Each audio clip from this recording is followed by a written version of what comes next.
Have you ever wondered what happened to Nokia? Once the king of mobile phones, Nokia controlled over 40% of the global market. Everyone owned a Nokia. Today, it's just a memory. What happened? This is the rise and fall of Nokia and the powerful lessons hidden in its story. Our story begins in 1865 Finland. Nokia wasn't born as a tech company. It started as a paper mill. Over the decades, it evolved into rubber, cables, and electronics. But it wasn't until the 1990s that Nokia saw the future: mobile phones. And by the late 90s and early 2000s, Nokia was everywhere. The iconic Nokia 3310 became a legend. Durable, simple, and reliable. But they weren't just selling phones, they were selling an experience. A Nokia wasn't just a device, it was a companion. It fit into your life, not the other way around. It's their slogan, connecting people. Wasn't just a tagline, it was a promise. By 2007, Nokia was worth over $300 billion, more than Apple and Google combined. It was the undisputed king. But then came 2007. Apple launched the iPhone. Google launched Android. Smartphones changed everything. While Apple and Google innovated, Nokia clung to the past. Still focused on keypads when the world moved to touchscreens. It kept improving old systems while the future passed them by. Now, you might think that Nokia was caught off guard. They didn't see the smartphone revolution coming. But that's not true. In fact, Nokia was a pioneer in mobile internet. They even developed touchscreens and internet phones before Apple. But here's the irony. Nokia messed up the very products that could have secured their future. Why? Because of arrogance, comfort, and fear of change. Let me explain. Imagine you're on top of the world. You're the market leader. Everyone wants to be like you. Your customers are loyal, your profits are soaring, and your future seems bright. Do you really want to rock the boat? Take a risk. Disrupt your own success. Well, that's exactly what Nokia did. They became so comfortable with their success that they stopped innovating. They stuck to what made them great instead of evolving to stay ahead. And here's the brutal reality of business. If you stop innovating, you're slowly dying. In the meantime, Apple and Google raced ahead. They took risks, disrupted their own markets, and pushed the boundaries of what was possible. Steve Jobs returned to Apple and injected the company with a new energy. Android was born out of a desire to make the internet more accessible.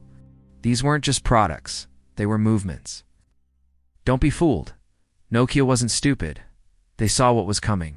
In fact, they even tried to acquire some of their competitors.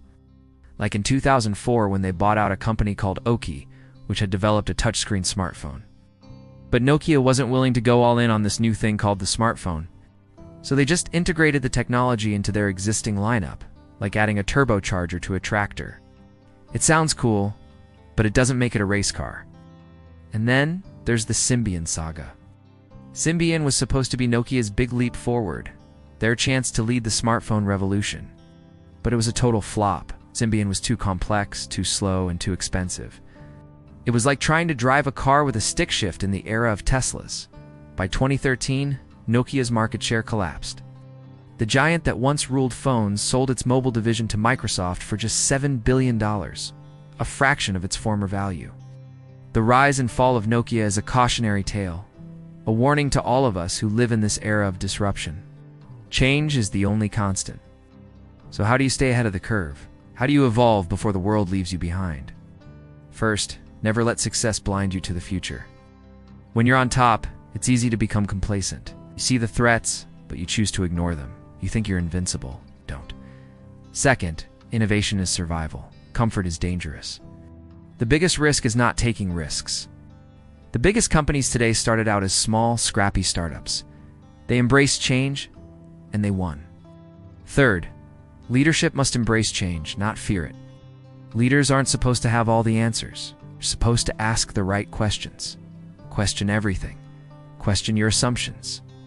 Question your success. Only then can you evolve. Fourth, success is not final. It must be renewed daily. Every day you choose to grow, you evolve. Every day you choose to adapt, you survive. This isn't just a business lesson, it's a life lesson. If you stop growing, you start falling. If you stop adapting, you get left behind. Whether in business, career, or personal life, evolution is the key to survival. So what will you choose? Comfort or growth? Stagnation or evolution? The choice is yours. Remember, stagnation is not an option. As the great Henry Ford once said, the only thing worse than starting your journey to success too late is starting it in the wrong direction. Don't be fooled by the comfort of the present. Embrace the power of change. Evolve or die. And remember, you don't have to choose between the two. Growth doesn't have to be painful. Evolution doesn't have to be slow. With the right mindset, you can embrace change and thrive. Nokia reminds us, success belongs to the bold, not the comfortable. Stay hungry, stay innovative, stay ready. If this inspired you, smash that like button. Share this with someone chasing success, and subscribe for more powerful stories that fuel your growth. See you next time.